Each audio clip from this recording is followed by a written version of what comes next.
सरकार अपने कोष से देगी। जो आपका प्रीमियम जमा होना है, जो हर साल प्रीमियम दिया जाना है, वो 3,000 रुपए प्रति व्यक्ति का पैसा हमारी सरकार जमा करेगी उस एजेंसी को, जिसके माध्यम से आपको कैशलेस चिकित्सा सुविधा मिलेगी। साथियों, कह देना बहुत आसान है, भाषण देकर चले जाना आसान है। जो लोग लोगों को आवेशित करके, आक्रोशित करके संगठन चलाना चाहते हैं, वो कुछ भी बोलते हैं। ये कहना बहुत आसान है कि समान काम का समान वेतन, लेकिन जब समान नियुक्ति नहीं है तो समान वेतन कैसे हो? लेकिन आंदोलन चलाना है तो तालियां तो खूब बजी थी ना। अपनी स्थिति का हमें ज्ञान होते हुए कि हम किस स्थिति में हैं, कहां खड़े हैं, उसके बाद भी वो अपेक्षा करना जो नहीं होना संभव है, ये हमें भी दुखी करता है, परेशान करता है और हमारी आशाओं में तुषारापात भी भविष्य में करता है। ये बात सही है कि हमें आशाओं के साथ जीना होता है। अभी कोई चीजें पूरी हुई उनके लिए धन्यवाद दिया जाना और उसके बाद अन्य शेष चीजों पर ध्यान दिलाना कोई गलत बात नहीं है, लेकिन एक लिमिट उसकी भी होनी चाहिए। मैंने लखनऊ में जो हमारे संगठन ने, हमारे अध्यक्ष जी और महामंत्री जी और हमारे इनकी सारी टीम ने मिलकर कैशलेस चिकित्सा सुविधा के लिए धन्यवाद ज्ञापन करने का काम लखनऊ में बेसिक शिक्षा मंत्री जी को बुलाकर किया था सरकार के लिए, उसमें भी एक बात आई थी। तब भी मैंने ये बात कही थी कि आशाएं और उम्मीदें उतनी बढ़ानी चाहिए कि जिनके बाद हमें उपलब्धियां कम नजर ना आए। ये कोई कम बात नहीं है कि आपके 8,000 रुपए महीने सीधे बढ़े हैं, ये 1,000, 2,000 करके भी बढ़ सकते थे, लेकिन सीधे 8,000 रुपए बढ़ाकर सरकार पर जो व्यवहार आएगा उसकी सरकार को भी चिंता रहती है, वित्त विभाग को भी चिंता रहती है।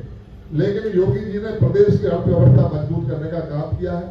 दुनिया भर से निवेश लाकर प्रदेश को देश के अग्रणी राज्यों में नंबर 1 पर पहुंचाने का काम वो कर रहे हैं, तो उसका लाभ सबको मिलने वाला है। जो भी हमारे देश के नागरिक हैं, जो इस देश को आगे बढ़ाने में अपना योगदान दे रहे हैं, प्रदेश को आगे बढ़ाने में अपना योगदान दे रहे हैं, उन सबको उसका लाभ मिलने वाला है। इसलिए कोई आश्चर्य नहीं कि आगे फिर आपको इन सब चीजों की उपलब्धियां प्राप्त हो। और जो आपने बात रखी वो विषय ध्यान में था कि आगे ऐसी व्यवस्था बनाई जाए कि बार बार मानदेय वृद्धि की बात न करनी पड़े। एक महंगाई के आधार पर स्वतः मानदेय बढ़ जाए करे, वैसी व्यवस्था बनाने का सरकार के दिमाग में विचार है और उसको आने वाले कल में उसको लागू करने का प्रयास भी करेंगे।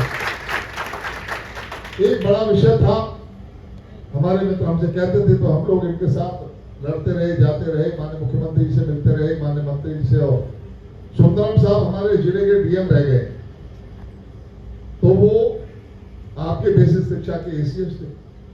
उनसे हम लोग मिले, हमने उन्हें प्रेम से अपनी बात सारी समझाई, किस तरह से समस्या आ रही है। मेरे गांव का शायद लड़का वो है नहीं इस समय, कुलदीप, मेरा गांव दादरी के पास में धूमानिकपुर गांव पड़ता है, वहां का लड़का जेवर में जाता था पढ़ाने के लिए, 10,000 रुपए मात्र उसे मिलते थे। इस समय नहीं है शायद।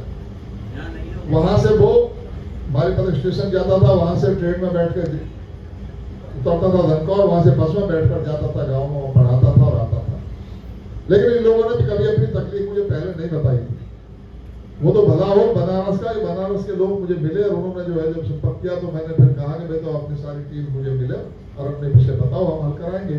तब आप चाहे सुशील जी हो चाहे शुभला जी हो, सारे साथियों ने फिर मेरा पल्ला नहीं छोड़ा, मुझे पढ़ने रखा और मैं इनके साथ लगा रहा। और फिर ये बात सही है कि मैं यदि किसी विषय को उठा लेता हूँ फिर वो विषय मुझे लगता है मेरा अपना विषय है, तो बार बार जाना। मैं अपने साथ जो हमारे शिक्षक एमएलसी भाई हरीश बेलवा जी, भाई उमेश द्विवेदी जी और हमारे जो अन्य साथी, चाहे वो बाबूलाल तिवारी जी हों, चाहे हमारे ग्रेजुएट एमएलसी भाई मानवेंद्र जी, अवनीश जी, ये सब लोग हमारे साथ रहे। जब भी हमने आह्वान किया सब लोग साथ चलते थे, माननीय मुख्यमंत्री से मिलते थे, शिक्षा मित्रों के बारे में बात करते थे। बाकी चीज वृत्तांत आपको बता रखा है, उसमें मैं ज्यादा नहीं जाऊंगा। तो हम लोगों ने रणगोम साहब से मिलकर, सुंदरम साहब से मिलकर कि साहब हमारी बहुत परेशानियां होती है और अभी आपने बताया गोरखपुर की महिला यहाँ पर बेचारी जॉब कर रही है, तो वो बात हमसे डिस्कस की। आप जानते हैं कि संविदा कर्मियों का स्थानांतरण नहीं जनपदीय तो बिल्कुल नहीं होता, लेकिन अंतर जनपदीय स्थानांतरण के लिए भी जीओ जारी करा देना कोई आसान काम नहीं था। और कहीं ना कहीं उसके लिए हमारे सुंदरम साहब को कठिनाई झेलनी पड़ी, इसका हमें तकलीफ है, हमें कष्ट है। लेकिन वो जीओ हो चुका था, शासनादेश हो चुका था, फिर सरकार ने उसकी योजना बनाई और अब ये व्यवस्था बन गई कि हमारे जो शिक्षा मित्र या उपदेशक अन्य जनपदों में नियुक्त हैं, उनका स्थानांतरण उनकी मूल तैनाती के स्थान पर हो जाए। उसमें हमारे शिक्षा मित्रों के लिए है अनुदेशकों वाला विषय अलग था। शिक्षा मित्रों की मूल तैनाती जहां पर हुई थी वो वहां जाना चाहे तो वहां चले जाए, एक बार विकल्प दे दिया जाए, जहां अभी रहना चाहते हो यहाँ रहो, जहां आप तैनात हुए, जहां आपका चयन हुआ तो वहां जाना चाहते हो तो वहां का विकल्प भर के दे दो, या किसी अन्य जगह जाना चाहते हो तो वहां बता दीजिए। यदि उस जगह पे स्थान रिक्त होगा तो वहां हो जाएगा, अन्यथा उस ग्राम पंचायत में, उस न्याय पंचायत में कोई स्थान रिक्त होगा तो वहां पर आपका स्थानांतरण हो जाएगा। उसका प्रस्ताव मांग लिया गया था, आप लोगों के प्रस्ताव चले गए होंगे। महिलाओं का हमने अलग से मांग रखी थी कि जो बेटियां उस समय अनमैरिड थी और शिक्षा मित्र में चयन हो गया था, उसके बाद ससुराल कहीं और हुई, होता ही है, वहां जाना पड़ा, वहां से आने जाने में तकलीफ होती है, तो उनको भी अवसर दिया जाए कि वो जहां उनको भी इसका लाभ मिले, अंतर जनपदीय स्थानांतरण जो उनके हो सके। तो इसके लिए भी आग्रह किया गया और उसकी भी व्यवस्था बन गई है, उनका आकलन करा लिया गया है, तो वो भी जारी हो जाएगा।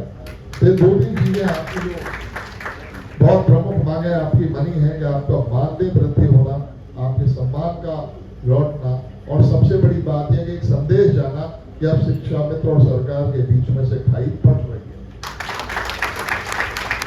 जो एक खाई बन गई थी, जो दूरी बन गई थी, जिसके कारण एक प्रचार किया जाता था कि शिक्षा मित्र तो सरकार विरोधी है, हमें उस चीज को फेस करना पड़ा।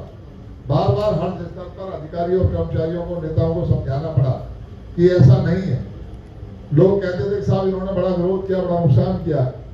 मैंने कहा मैंने मान लिया, हालांकि सबने तो नहीं किया, लेकिन कुछ ने किया। 2019 में, 2022 में, 2024 में नुकसान किया, लेकिन 2014 और 17 में साथ भी दिया था। ये फिर हमारा साथ देंगे, जब हम इनका भला करेंगे तो फिर हमारा साथ देंगे। और साथियों, मेरा विश्वास टूटने मत देना, इसका ध्यान रखना, कहीं ऐसा ना हो कि मैं अगली बार किसी की वकालत करने में अक्षम हो जाऊं। आप सब साथ खड़े रहेंगे, मजबूती से साथ खड़े रहेंगे, तो मैं फिर किसी और का विषय हो या आपका विषय हो तो उस विषय को सरकार से कह पाऊंगा और रख पाऊंगा।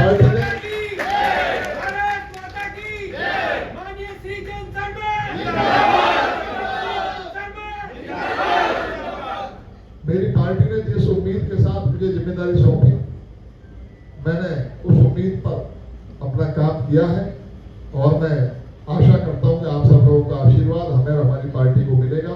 ऐसा आप सबसे निवेदन करते हुए, आप सब लोग आगे स्नातक विधायक का भी चुनाव होने वाला है। आप लोगों ने अभी शायद वोट नहीं बनवाए होंगे, अपने और अपने परिवार के स्नातक के वोट भी बनवा लीजिएगा, ताकि स्नातक जो हमारे लड़ने वाले हैं उनको आपका वोट मिल सके। तो इसका भी आपसे अपील करता हूं और आप सबका आशीर्वाद रहे, बना रहे, और हम भी आपके साथ कंधे से कंधा मिला